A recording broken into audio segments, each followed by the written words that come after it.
big round of applause for Jesus. I know hindi po tayo makaikot masyado, but just to loosen up, can we all stand?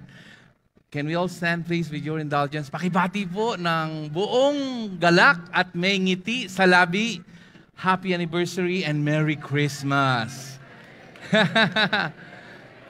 Yung pong sa overflow, binabati po namin kayo ng happy anniversary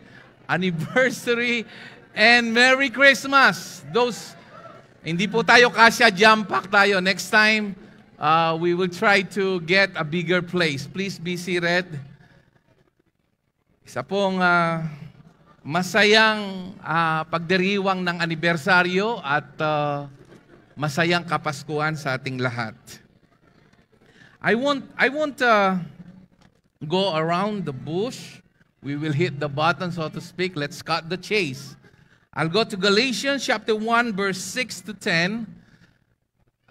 Sa abot po ng aking makakaya, ipapaliwanag ko po ang napaka-sensitibong topic sa maikling panahon. I guarantee you it will not last more than 30 minutes.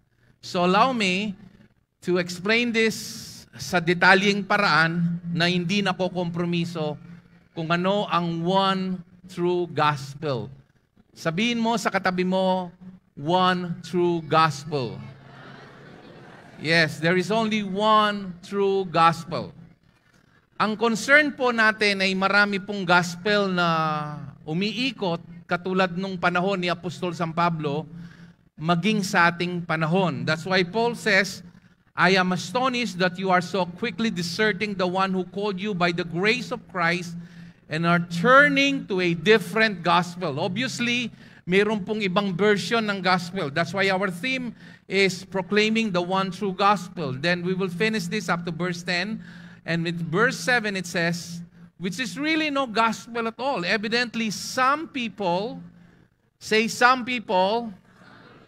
are throwing you into confusion and are trying to pervert. Ano pong ibig sabihin ng pervert? Ito ay kanilang, sa malalim na Tagalog, ay binabalahura. Ito po ay kanilang binababoy, tinitwist. No? The gospel of Christ. This is the concern of Paul. Verse 8. But even if we or an angel from heaven should preach a gospel other than the one we preach. So, ito po yon. Other than the one we preach to you. Meron na silang ipinreach. Ano po yon? So, ito po yung tema natin. Ano yung pinreach nila? Yun ang tatalakayin natin sa maikling panahon.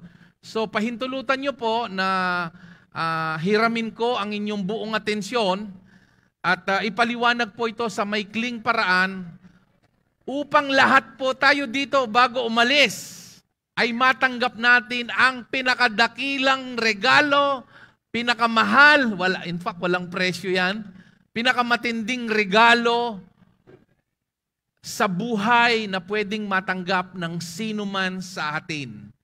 You have to listen carefully because what I'm about to explain without fear of contradiction in saying this, no? Ito yung pinakamahalagang mensahe na maririnig mo sa tanang buhay mo. Let him be eternally condemned. Ibig sabihin, kahit anghel pa yan, kahit sila mismo, kahit sino pa, kahit presidente pa ng isang bansa, ayon kay Apostol San Pablo, kahit mismong anghel, pag hindi ito ang naipangaral, hayaan nyo na sila'y maisumpa. Dito po sa verse 9, ang sabi dito, as we have already said, so now I say again, if anybody is preaching to you a gospel other than you accepted, let him be eternally condemned. Verse 10. Am I now trying to win the approval of men or of God? Or am I trying to please men? If I were still trying to please men, I would not be a servant of Christ. Marami pong gospel na umaali-aligid. Pero ang Biblia malinaw, sobrang klaro, sobrang precise ang pagkapaliwanag ni Apostol San Pablo, pero nakakalungkot, hindi po siya naihahayag ng tama. Ito po ang layunin natin kung bakit inilunsad natin ang temang proclaiming the one true gospel. Sa inanyahan ko po kayo sa isang maikling panalangin upang may handa ang ating mga puso sa magandang pagtanggap so that God will give us the grace to be a good receiver of this short message. Father, in the name of Jesus, I pray for all your ministering angels to surround this place, even those who are sa labas, yung mga nasa overflow. Ang dalangin namin, makatanggap din po sila katulad ng mga nasa loob ng cinema. At sa maikling panahon ng pagpapaliwanag, dalangin ko po, Panginoon, ito po ay maging malinaw, maging klaro, at matanggap nila ang layunin mo kung bakit kami nagkatipon ngayon. Ito po ng aming samot dalangin sa pangalan po ng aming Panginoong Hesus, at ang lahat ay magsabi ng napakahalaga na sa inyong pakikinig, dalawang bagay ang aking itatanong. At kailangang ito ay klaro sa inyo. Kasi kapag hindi ito klaro, masasayang lang po ang aking sasabihin. Unang tanong, kayo po ba'y naniniwala na ang Biblia ang salita ng Diyos? Klaro po yon, pero medyo mahina sa bandang harap, malakas sa taas, pwedeng sabay-sabay. Lahat po ba tayo ng ating otoridad na para bang ang Diyos mismo ang nagsasalita, na ang mismong Biblia ay ang pinakasalita ng Diyos? At tiningin ko po ang malakas na amen kung kayo po'y sumasang-ayon. Okay. Praise God. Ikalawa po, napakahalaga. Ang sabi ng Biblia, napakahalaga na para tayo makatanggap, kailangang mayroong pananampalataya. Faith. Sabihin po natin, faith. Ano po ang ibig sabihin ng faith? Ito po kung minsan ay mas mataas o kung minsan ay taliwas sa ating lohika, sa ating nakikita, sa ating naririnig, sa ating nadarama, sa ating mga five senses. Ngunit ang ibig sabihin nito, ilagak natin, ipagkatiwala na siyang mas mataas. Hindi naman po labag ang Diyos sa mga faktual na bagay. Pero mas mataas siya sa ating lohika at faktual na bagay. Ito ang tinatawag na katotohanan. At ang katotohanan ito na aking ipapahayag ay kailangang tanggapin ng may pagtitiwala na para bang ito ang salita ng Diyos. Bakit napakalaga ng aking unang dalawang punto na sinasabi? Para po kayo ay makapag-connect sa Diyos. Ang sabi ng Biblia, kung walang pananalig, hindi natin mabibigyan ng kaluguran ng Diyos. Kahit gaano karami ang ating pag-iyak, pagsigaw, pagsayaw, kung hindi tayo nananalig at wala tayong mataas na respeto at pagpapahalaga sa salita ng Diyos, nawawalang kabuluhan po ang pagpapahayag. Napakahalaga pong elemento nun. Kaya nga po kung pag-aaralan nyo ang mga tinaguriang may dakilang pananampalataya, lahat po doon ay nakakarinig. Lahat sila ay nakikinig sa pangangaral ng Diyos. Ngunit may dalawang tao, isang babae, isang lalaki, na tinaguriang may dakilang pananampalataya. Ano po ang sangkap ng taglay nila? Bakit sila binigyan ng may pambihirang pananampalataya? Una po, meron silang mataas na pagpapahalaga sa salita ng Diyos. Ikalawa, may mataas na respeto sila na kapag naihahayag ang salita ng Diyos, para bang siya mismo, ang Diyos mismo, ang nangungusap sa kanila. Ito po ang dalawang elemento na nais kong taglayin nyo ngayon upang hindi masayang ang ating pagkakatipon, upang pag-alis natin dito, tunay ngang masasabi nating maligayang Pasko sapagkat tinanggap natin ang pinakadakilang regalo sa lahat. Marami po kaming pinagpipray dito. May mga may cancer, may mga may sakit. Totoo po yan, factual. Tine-check po yan sa Mount Carmel, tine-check po yan sa Makabali. Nagugulat po ang mga doktor. Yung iba tinuturukan po ng mga anesthesia. Lumalabas sa surgical room at nagugulat na walang hiwa sa katawan. Nagugulat sila, yung mga fourth stage tumor cancer, mga kung ano-anong cancer diyan, gumagaling. Pero makinig po kayo, nung sabihin ko po ito sa isang anibersaryo sa mahigit 10 churches na nagkatipon sa Bataan, ito rin po ang aking ipinahayag. At pumalakpak sila, sabi ko, huwag kayong pumalakpak. Dahil ito yung sinabi ng Panginoon, kahit gumaling ka sa yung cancer, mamamatay po ang ating physical na katawan. May expiration ito. Pero ang sabi ng Panginoon, nagulat ang mga disipulo, sila po yung nag-report. Sabi, Panginoon, Rabboni, Master, yung mga demonyo sumusunod sa amin, yung mga bulag nakakakita. Ito po, pansinin nyo, sabi niya, yung mga patay, nabubuhay, nagugulat po kami pag sinabi namin in the name of Jesus, sumusunod sila. Alam nyo kung anong sinabi ng Panginoon? Huwag kayong magdiwang. Huwag kayong magsaya dahil nangyayari ang mga bagay na ito. Bagkus, ito ang pinakamataas na dahilan para kayo magdiwang. Magdiwang kayo kasi ang inyong pangalan ay naisulat sa kalangitan sapagkat nanalig kayo kay Jesus. Ito po ang pinakamataas na himala. Pinakamataas na regalo. Wala nang tataas po sa katotohanan ito na maisulat, alam mo, nang yung pangalan ay nakasulat sa aklat ng buhay sa langit. Sa anong dahilan? Kapag naipapangaral ang Ebanghelyo. Handa na po ba kayong makinig? Sa unang Korinto 15, 1:4, ito po, ipapaliwanag ko po ng simple, payak, konti, hindi na po usong mahabang magsalita ngayon. Yung mga tao nababagot, naiinip, kaya hinihingi ko po ang inyong 100% pakikinig. Sabi niya, now brothers, I want to remind you of the gospel. Lahat po tayo sabihin natin, gospel. I preach to you. So ito yung pinangaral nila na binasa natin kanina, na kapag may ibang version dito, ayon kay Apostol San Pablo, sila'y tatanggap ng sumpa. Dahil iniiba, binabalahura, binababoy ang Ebanghelyo. Ang sabi po dito, which you receive and which you have taken your stand. This is the hill where we can say the hill on we can die. Stand, sabi nga. Ito yung pwede nating tayuan na anumang mangyari, ito yung katotohanan at hindi pwede itong baguhin. Sa talatang 2, ano po? By this gospel, you are saved. Ito po. Sa pamamagitan ng may papangaral ngayon, makakatiyak tayo na ang bawat pangalan nyo ay may susulat sa aklat ng buhay.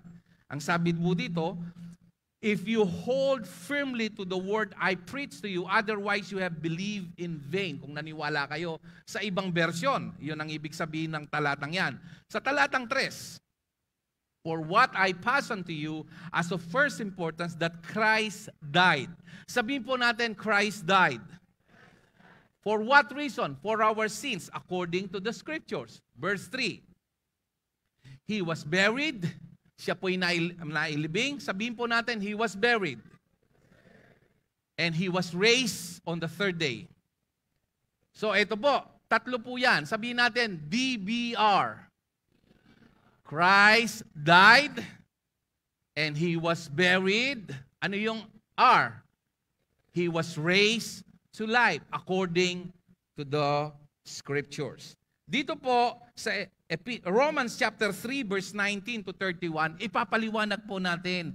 Kasi po ang problema, akala natin si Jesus namatay para sa ating kasalanan. Tama po yun, pero hindi po yun ang gospel. Hindi po yun ang gospel. Ang tawag doon ay mapanlinlang na gospel. Ito po ay incomplete. Ang totoong gospel, si Jesus hindi lang namatay para sa atin, kundi namatay bilang tayo. Ipapaliwanag ko po kung anong ibig sabihin.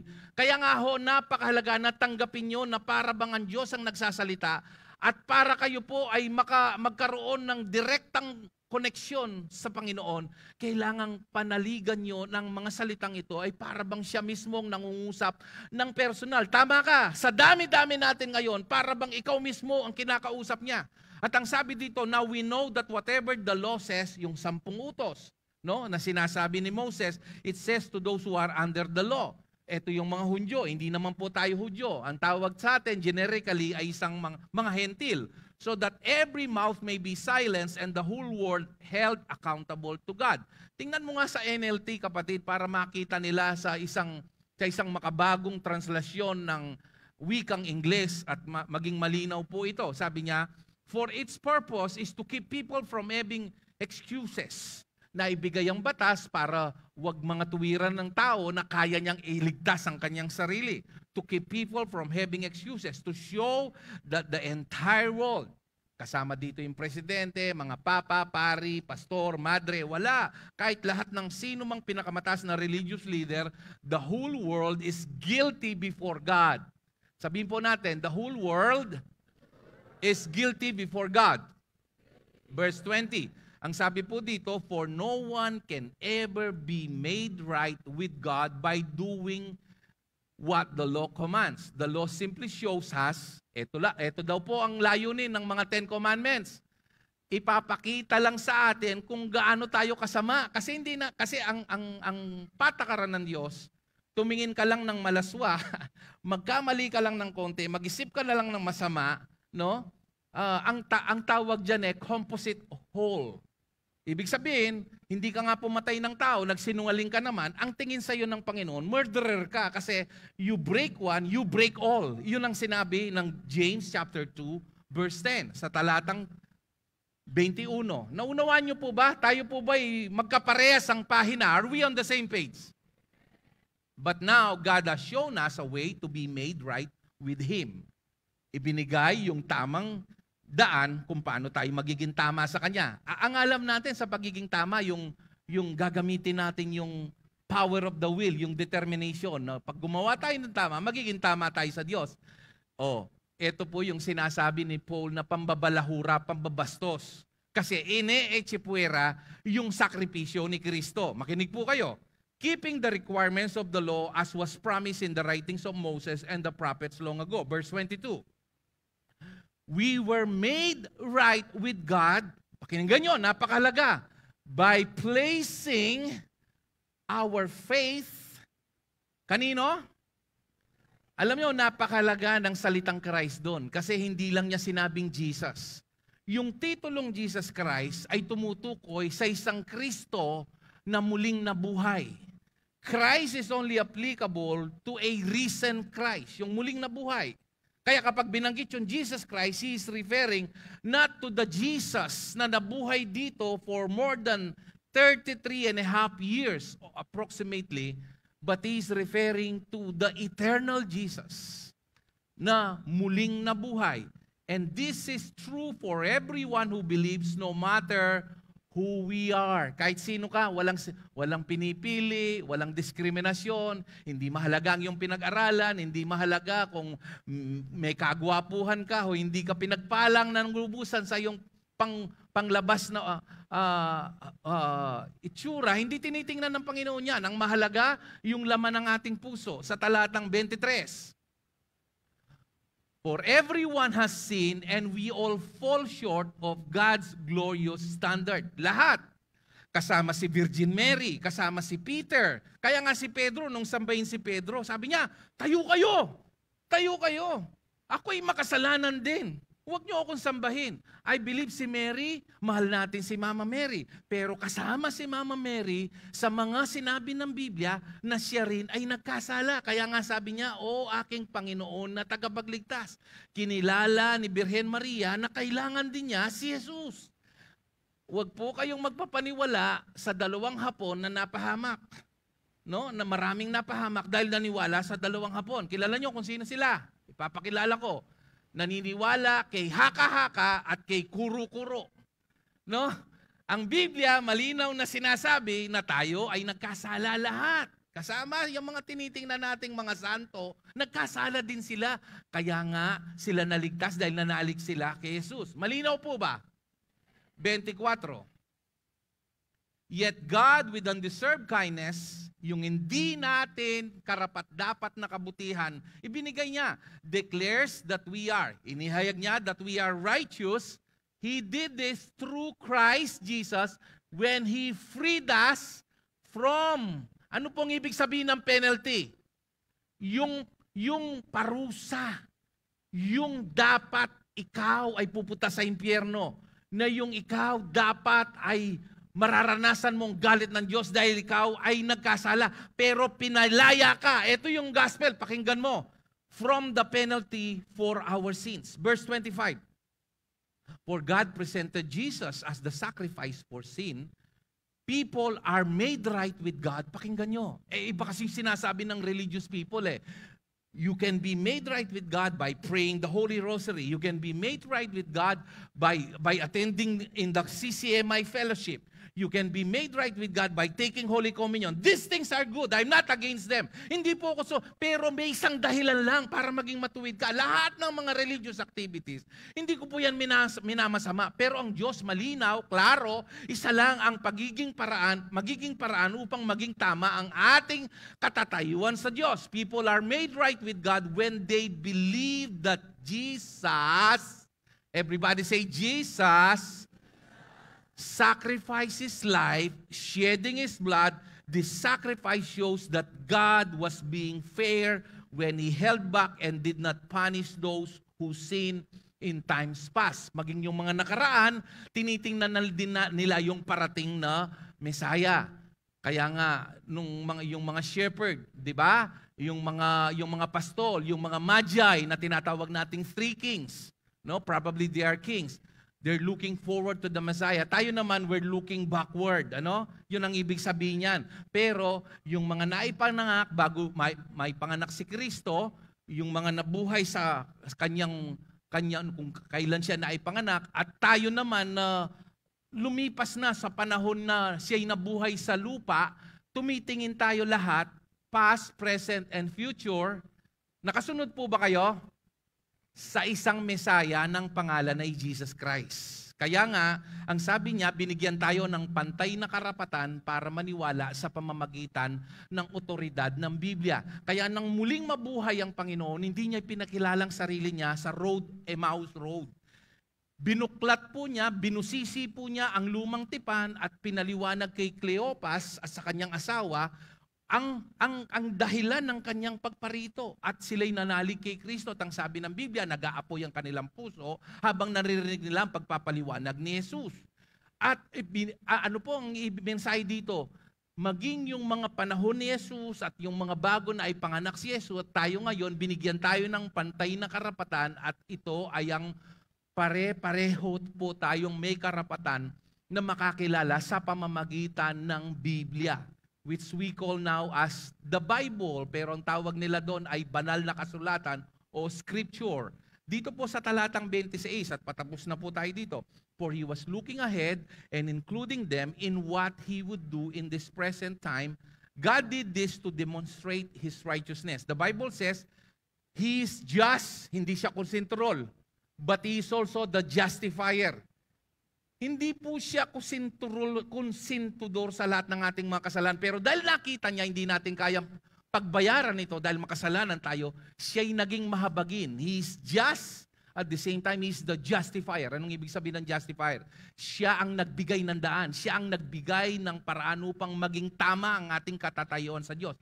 Tandaan nyo, ang panalangin ng taong makasalanan, hindi dinidinig ng Diyos. Ngunit ang sabi ng Biblia, attentive, nakikinig, buong pakikinig ang ginagawa ng Diyos sa mga taong kinikilala na sila'y matuwid dahil sa ginawa ni Kristo, at yun lamang ang dahilan para maging matuwid ang tao. Ang sabi, He declares sinners to be right in His sight when they believe in whom?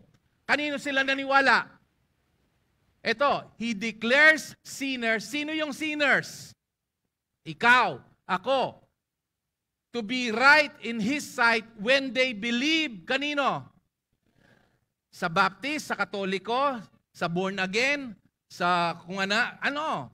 Wala po tayong tinitirang religion dito. Pero malinaw na pinapakita, sa langit, wala pong religion na magiging...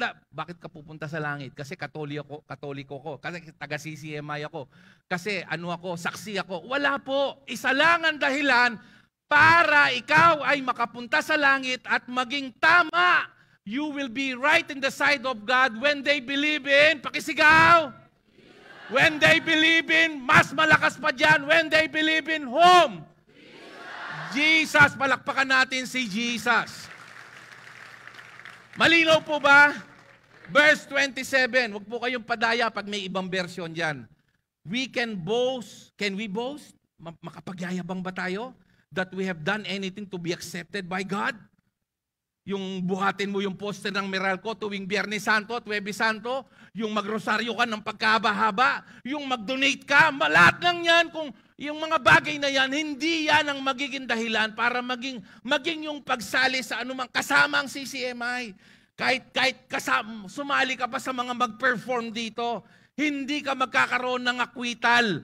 Because our acquittal, anong ibig sabihin ng acquittal? Yung pagpapalaya ng Diyos is not based on your obedience, on obeying the law. It is based on putting your trust by faith on Jesus. Amen. Verse 28, anong sabi dito? So we are made right with God through faith and not by obeying the law. Puro kayo paniniwala, wala namang gawa. Mali po yun. Mali po yung ganong kaisipan. Ang ginawa ng Diyos, ipinakita niya sa atin, ito yung tamang pananaw. Ginamit niya ang ang tawag diyan ay metaphor, no? Sa figure of speech sa wikang Ingles, na tayo ay mga sanga, siya yung puno. Ibig sabihin, tayo yung isa pang metaphor na ginamit ng Panginoon. Tayo ay isang katawan at siya yung ulo. Lahat ng nangyayari sa atin, ang center of command, yung pinaka-CPU, yung brain, si Jesus. So ibig sabihin nito, yung puro ka pananampalataya na walang gawa, mali po yung tinatawag na premises, yung pundasyon. Ang tamang pundasyon, kapag tinanggap mo ito, gagawa ka ng tama. Pero yung paggawa mo ng tama, hindi dahil sa sarili mong kalakasan. Lumalabas yung tama at kabutihan dahil alam mo, pag tinanggap mo ang gospel na ito, na ipapaliwanag ko ngayon, patapos na tayo, dahil yung mabuti, banal, at gumawa ng tama ay nakatira sa puso mo. Sino? Ano ang pangalan niya? The King of Kings and the Lord of Lords. Sa verse 29, ang sabi dito, after all, is God the God of the Jews or is He also the God of the Gentiles? Of course, Yes. Verse 30, there is only one God.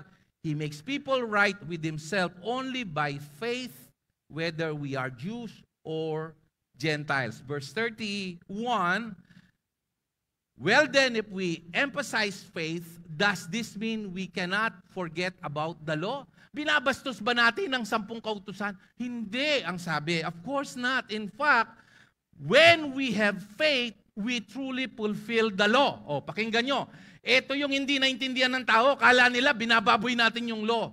Ang sabi po ng Romans 10:4, lagay mo dyan, Romans 10:4. Kapag nanalig daw tayo kay Kristo, we fulfill the law. Paano yon? Ang sabi niya, Christ has already accomplished the purpose for which the law was given. As a result, all who believe Him are made right with God. Okay, connect the dots. Ano pong ibig sabihin nito? Tinupad ni Jesus ang batas para sa atin. Hindi siya nagkasala. Kaya kapag tinanggap mo ang kanyang death, burial, and resurrection na aking ipapaliwanag, na patapos na tayo, no? Yung inihingi ng kautusan ay hindi mo tinupad, pero ang tumupad para sa iyo ay si Jesus. Kaya nga kapag tinanggap mo si Jesus sa puso mo, ginagawa ka ng Diyos na matuwid, hindi sa basihan ng iyong pagtupad o kabutihan o kasamaan o pagkukulang o kabutihan, kundi ang basihan ay dahil nanalig ka kay Jesus na siyang tumupad sa batas para sa iyo. Lahat ng nakadugtong at pareho ang pahina ng ating kaisipan ay sumigaw ng malakas na amen. Hallelujah! Dito po sa death, ang sabi po, Romans 4:25. Ito, He was handed over to die because of our sins, and He was raised to life to make us right with God. Dalawa to. Yung mamatay siya, walang pinatawad lang yung kasalanan. Parang yung bala. Nabaril ka sa bala.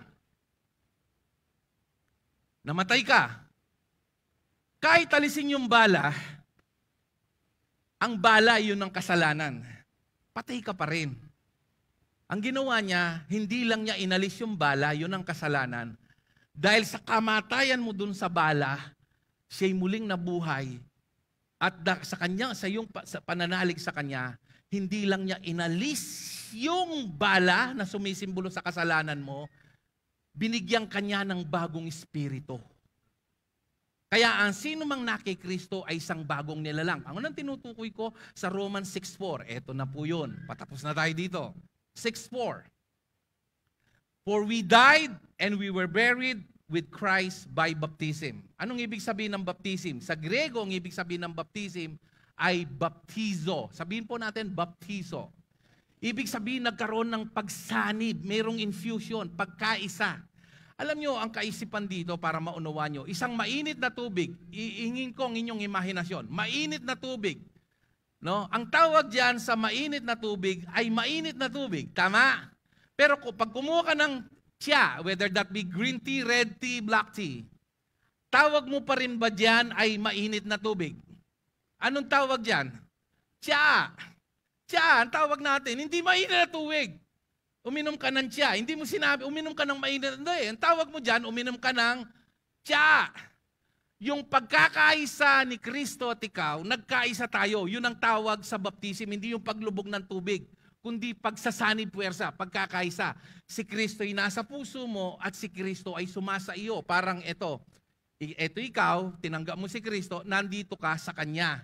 Pero sa realidad, siya'y nasa puso mo. Parang baligtaran ba? Tayo po ba'y magkapareho ng pahina? Sabihin ng amen kung nauunawan. Talatang 5. Since we have been united with Him, yun ang key sa baptism, united. Pakisabi po, united. Huwag niyong lagyan ng tiki-tiki, united lang yon. In His death, He will also be raised to life as He was. Kasi ang daming version ng Ito po yon. Tapusin natin hanggang talatang 11. We know that our old simple selves were crucified with Christ so that sin might lose. Okay. Anong ibig sabihin nito? Yung dating ikaw yun. Wala sa iyong pandama ngayon.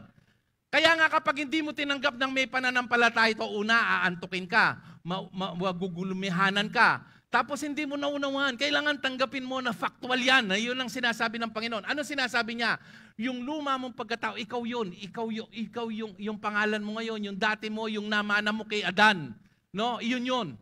Okay? Ito ay naipako. Ang sabi niya, we're crucified with Christ so that sin, sabihin po natin, sin might lose its power. Wala na itong kapangyarihan sa atin. So hindi tayo naging makasalanan dahil gumawa tayo ng kasalanan. Gumagawa tayo ng kasalanan dahil likas sa atin ang pagiging makasalanan. At saan nanggaling ang binhing yon? Nanggaling kay Adan. At yung binhing yon ay pinako ni Jesus. Kaya nga ang tawag sa Biblia kay Jesus ay ikalawang Adan sa Roma Kapitulo 5. Siya ang ikalawang Adan na itinuwid yung pagkakamali ng unang Adan. At ang sabi dito, we are no longer slaves to sin. Tingnan nyo, sa talatang 7. Sigurado ka, pastor, nasa Biblia yan? Opo, tingnan nyo. Hindi po yan pinapangaral ng mga religious leader. Pero wag po kayong matakot at pasindak sapagkat tinanong ko kayo kanina, naniniwala po ba kayo ng otoridad nyo na para bang ang Diyos ang mismong nagsasalita yung Biblia? Umamin kayo, opo, yes, amen. Ito na nga, pinapaliwanag ko ng maliwanag sa inyo. For when we die, dalhin yung namatay, yung ating minanang pagkatao kay Adan, our old nature, we were set free from the power of sin. Pero bakit nagkakasala ka pa? Nagkakasala pa rin tayo kasi yung kaisipan natin, hindi pa ito nakaakma sa totoong sino tayo sa loob. Kaya nga madalas kong sinasabi, kahit gaano kataas ang yung cellphone o computer, kapag yung operating system mo luma, naglalag yan, bumabagal, hindi magamit sa pinakamataas ng task ng pagkagamit. Paano magagamit yan? Kapag yung mataas na specs na, whether that be cellphone or computer, ay akma sa ating tinatawag na OS or iOS, kung ano man tawag nyo, iPhone operating system. Ibig sabihin nito, kailangan tanggapin natin ang sinabi ng Diyos upang sumunod ang nandito. Pero kapag binuksan nyo ang inyong puso, dun lang mangyayari yon. Sa talatang 8, and since we died with Christ, we know we will also live with Him. Mabubuhay tayo. Sa talatang 9, we are sure of this because Christ was raised from the dead. He will never die again. Death no longer has any power over Him. Alam niyo kung anong ibig sabihin nito? Hindi na tayo mamamatay. Hindi ka mamamatay. Pastor, mamamatay na naman tayo lahat. Hindi po. Kaya nga sabi ni Jesus, magalak kayo. Hindi dahil nabuhay yung mga patay. Magalak kayo kasi yung pangalan nyo nakasulat sa libro ng buhay. Itong talatang ito ay para sa atin. Wala na tayong kamatayan. Ibig sabihin nito, kailangan magretiro itong katawang ito. At ang sabi ng Biblia, sa binasa natin sa Kapitulo 15 ng unang Korinto kanina, bibigyan tayo ng bagong katawan. Hindi naman talaga nakakatakot mamatay dahil lahat tayo mamamatay. Una-una lang yan. Ang nakakatakot yung mamatay na hindi ka tiyak kung pupunta ka sa langit o sa impyerno. Pero ngayon, binibigyan ka ng malinaw na pagkakataon ng Diyos na hindi mo dapat katakutan ng kamatayan sapagkat ang pinakadakilang regalo ay dumating na. Walang iba kundi si Jesus. At napagtagumpayan niya ang kamatayan sapagkat nung siya'y namatay, hindi siya nanatiling namatay. Pagkatapos ng 3 araw, siya'y nailibing. And after 3 days, siya'y muling nabuhay. Kaya wala nang kapangyarihan ng kamatayan. At sa lahat ng nanalig sa kanya, walang kapangyarihan ng kamatayan. Paano pag namatay ka? Hindi ka talagang namatay. Magpapalit ka lang ng iyong permanenteng tirahan. Paggising mo, pag namatay ka, hindi ka namatay. Magiging conscious ka na sa paggising mo, nandun ka sa orihinal mong tahanan. Yan ay ang kalangitan. Hindi dahil mabait ka o masama ka, kundi sa isang dahilan lang. Dahil ikaw ay nanalig kay Kristo. At kapag si Jesus ay nananahan sa puso mo, nagkakamali ka. Pero babalik ka sa tinatawag na default setting. Ano yung default setting mo? Dahil mabuti ang nasa loob mo, ang lalabas sa'yo ay mabuti. Parang ano lang yan, let me borrow your imagination. Ito kunyari ay isang basong isang gatas, no? Isang delatang gatas. Puno ng gatas. Kahit ilugmok ko to sa putik, kahit pagsisipa ko to, kahit pagduduraan ko to, pag binuksan ko to, tandaan nyo, ang ilustrasyon ko, isang latang gatas. Ano ang lalabas dito? Tama. Madapa ka man dito sa mundo dahil si Jesus ang nakatira dyan. Ang lalabas dyan, yung kabutihan ng Diyos. Hindi yun magbabago. Ang sabi ng Diyos, hindi kanya iiwan ni pababayan. Yung sinasabi ng iba kapag nagkasala ka, iniiwan ka ng Diyos, kayo po ay nabudol-budol. Mali po yun. He said He will never leave you nor forsake you. Iwanan ka man ang boyfriend mo. Kaya nga tinawag silang ex eh. Kaya nga huwag mong sabihin ex-mas. Kasi yung boyfriend mo, iniiwan ka. Pero si Kristo, kailanman hindi ka iniwan. Kapag tinanggap mo, ano man ang mangyari, madapa ka, magkasala ka, hindi aalis si Kristo. Permanente siyang mananahan. Ang mararamdaman mo lang, hindi ka na komportable sa pagiging marites, sa pagiging lahat ng babaero, sugalero.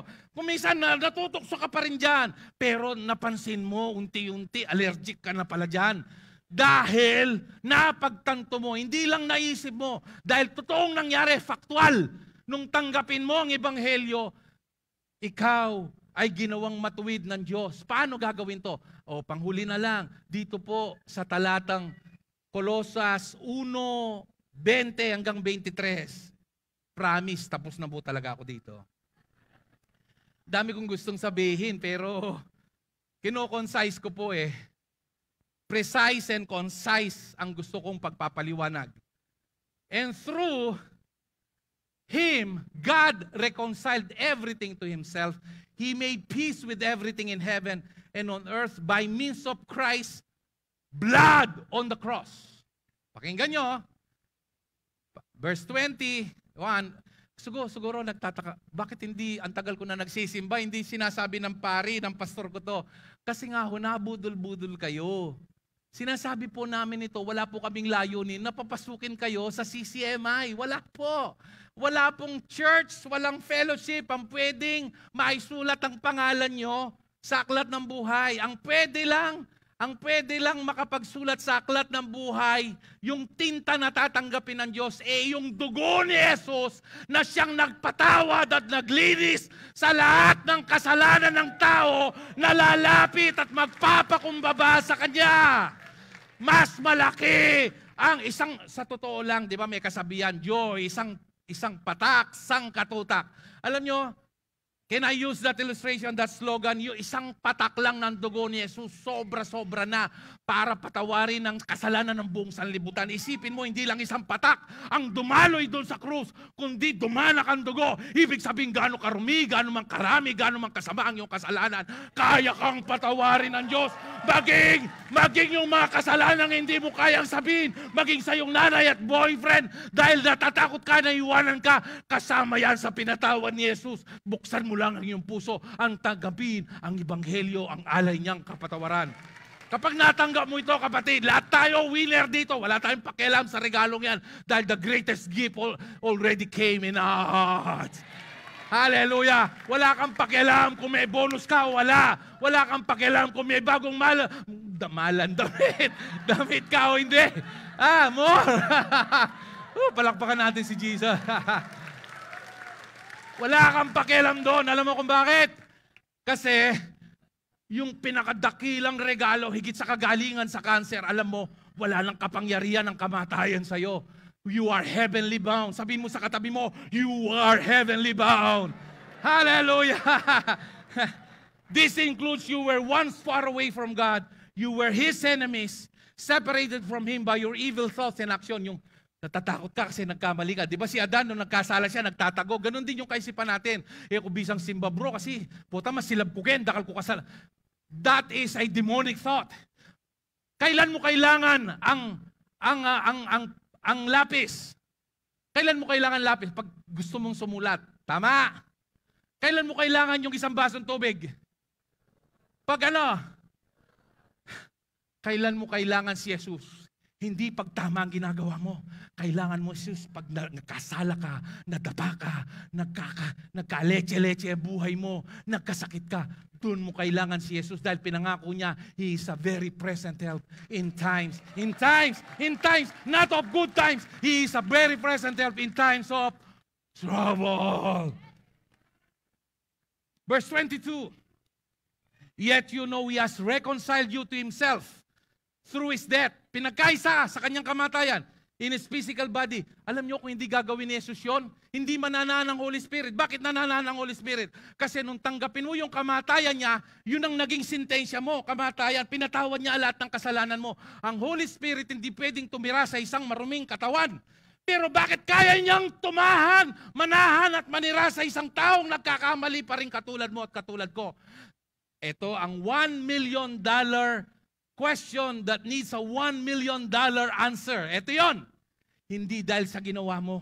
Hindi dahil gumawa ka ng tama o mali. Isa lang ang dahilan. Dahil gumawa ng tama si Jesus para sa iyo. From beginning to end, it's Christ. Ang sabi niya, as a result, He was brought you into His own presence. At ito, pakinggan nyo, naniniwala po ba kayo na ang salita ng Diyos ay ang Biblia ay ang salita ng Diyos? Etong sinasabi niya, pag tinanggap mo ang kanyang kamatayan, pagkalibing at muling pagkabuhay, etong tingin niya sa iyo dahil nakatira si Jesus, dahil pinatawad niya ang iyong kasalanan. And you are holy. Okay, after the comma, sabay-sabay nating basahin simula sa word na N. 1, 2, 3. And you are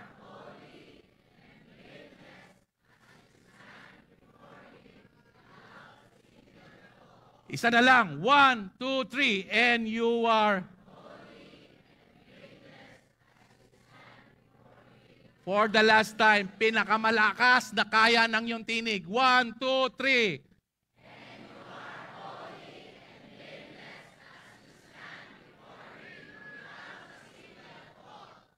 Naniniwala ka ba dito? Gusto mong makapag-connect dito sa verse na to?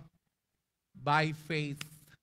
Not by your emotion, not by your IQ, but pananalig kay Jesus. Bakit ka blameless? Bakit ka without fault? Dahil ba sa'yo o dahil kay Jesus? Pero mangyayari lang yon kapag, alam mo, magaling si Jesus eh. Alam niya kasi kahit nagkakamali ka, pag nakatira na siya sa'yo, hindi ka mananatili doon. Yung iba, siguro mga 5 taon, 10 taon, yung iba halos mamamatay na lang bago makita na si Jesus talaga ang buhay nila, But nonetheless, ang sabi ng Biblia, yung sinimulan niya, tatapusin niya.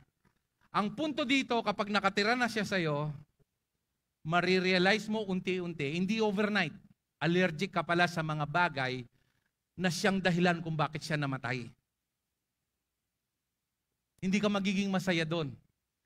Panekeng kukwento ini. Sorry po sa mga non-Kapampangan, pero Tagalog na lang, so that everyone.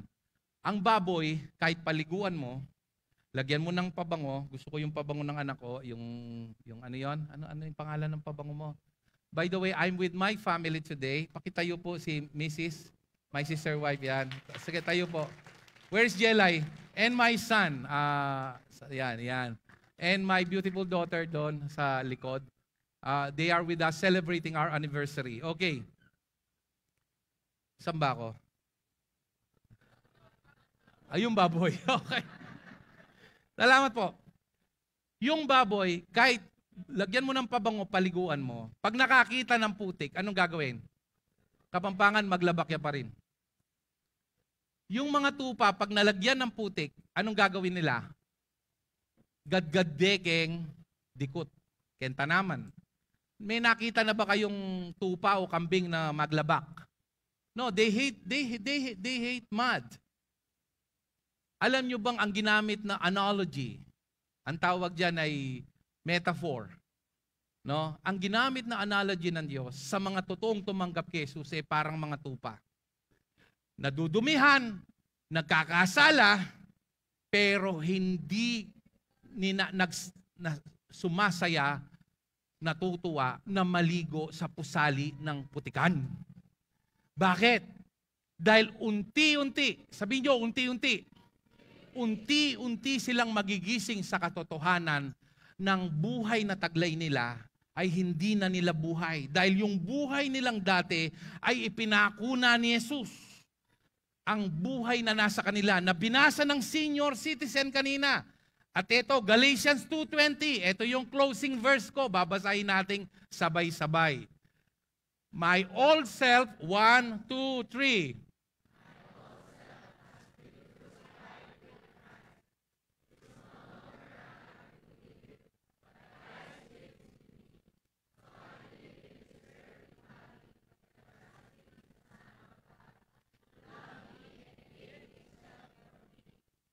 Ang verse na yan, unti-unti mong madidiskubre na napakatotoo niya.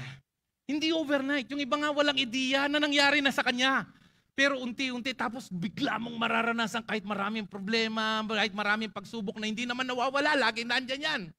Kaya nga pag di ginagawa mong dahilan, bakit di ka mag-attend sa church? Kasi ang daming problema. Lagi ka lalagyan ng problema ng demonyo. Kasi yun ang ginagamit mong dahilan para hindi ka maka-attend. Pero kapag ang nakikita mo, hindi yung problema mo, kundi yung kalakihan ng Diyos sa buhay mo, pag nagpatuloy ka, makikita mo yung problema mo. Dahil si Kristo nakatira sa iyo, mag-iibang yung pananaw. Unti-unti mong madidiskubre ngayon na mayroong kapayapaan at kagalakan kahit maraming problema. Kahit kung minsan maraming pera o konti yung pera, nandoon yung contentment. Hindi dahil lahat kumpleto ka, kundi ang kaganapan mo, ang kakumpletuhan mo ay si Jesus.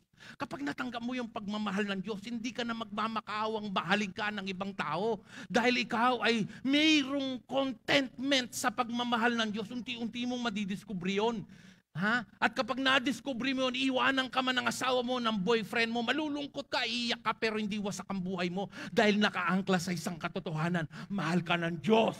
Nagbago ang lahat. Nagbago asawa mo, sumakabilang bahay, sumakabilang buhay. Ano man, nagbago ang klema, nagbago na lahat, nagmahal na lahat. Pero mayroong isang persona na hindi nagbago sa'yo sa kabila ng pagkadapa mo, pagkukulang mo, maging sa tugatig ng iyong tagumpay, maging sa iyong pagyayabang o maging sa iyong depresyon. Hindi ka niya iiwanan ang pangalan niya ay si Yesu Kristo, the King of Kings and the Lord of Lords. Tumayo lahat ng nagbibigay-pugay sa ating Panginoon at ibigay ang pinakamalakas na palakpak. Hallelujah! I want everybody to be a winner. Lift up your hands, people. Open your heart. This is the gospel. He did not only die for your sins. He died to obliterate your old self. He died para burahin ang iyong lumang pagkatao. He was buried so that he can declare, God, remember your sins no more. He was raised to life so that even if you die, you will not taste death. You will just change location and you will go to your permanent home because you are heavenly bound, not because you are good or bad, but because Jesus is your Lord and Savior. Will you open your heart today? Sabihin mo, Ama, ulitin mo ng buong puso, Amang Diyos, salamat po sa Ebanghelyo. Binubuksan ko ang aking puso. Naniniwala sa katotohanan ito na nagkakamali man ako. Kinikilala ko na si Jesus ang aking Panginoon at tagapagligtas. Sabihin mo, kinikilala ko magmula sa umagang ito, magmula sa araw na ito, si Jesus ang aking Panginoon at tagapagligtas na ipinako ang aking lumang pagkatao. Sabihin mo, ipinako ang aking lumang pagkatao. Pinatawad lahat ng aking mga kasalanan. Pang nagdaan, pang kasalukuyan, pang hinaharap, lahat ng magagawa ko pa. More than 2,000 years ago. Ikaw ay nailibing upang masabi mo, sabihin mo, upang masabi mo sa akin na hindi mo minamarkahan, tinatandaan, lahat ng aking mga kasalanan. The Bible says God keeps no record of your wrongs. The Bible says God remember your sins no more. The Bible says God is reconciling the world, not counting men's sin against them. At ikaw ay muling nabuhay. Sabihin mo, ikaw ay muling nabuhay. Para maging tama ang aking katatayuan sa iyo. Hindi dahil ako ay laging tama. Sa gitna ng aking pagkakamali, ginawa mong tama ang aking pagkatao. Binubuksan ko ng kusang loob ang aking puso't damdamin at tinatanggap ko ang mabuting balita ng kaligtasan, ang iyong kamatayan, ang iyong pagkalibing, at muling pagkabuhay. Ito po ang aking samot dalangin sa pangalan ni Jesus. Kung naniwala kay, sigaw mo ng malakas na Amen ang iyong pagsanay. Amen. Amen. Please be seated. At nagagalak po ko for the first time na nakita ko po ang aking first cousin Agnes Lapus. Yan. Kapatid po yan ni Bishop Alvin Lapus at saka ang kanyang pamangkin. Ay anak. O yan. Parang barkada lang kasi, hindi tumanda yung itsura. Amen? So I leave the floor to our MC. Are you blessed? Pakisabi sa katabi mo, you are a winner. Amen. Lahat po tayo nagwagi more than anything else. Amen? Isa pong pinagpalang umaga sa ating lahat. Muli po, with your indulgence, pakisabi po, Happy Anniversary, Merry Christmas. Okay, huling-huli na lang. Hirit pa ako ng 5 minutes. 5 minutes lang. Lahat po ng may karamdaman, ipikit po natin ang ating mata.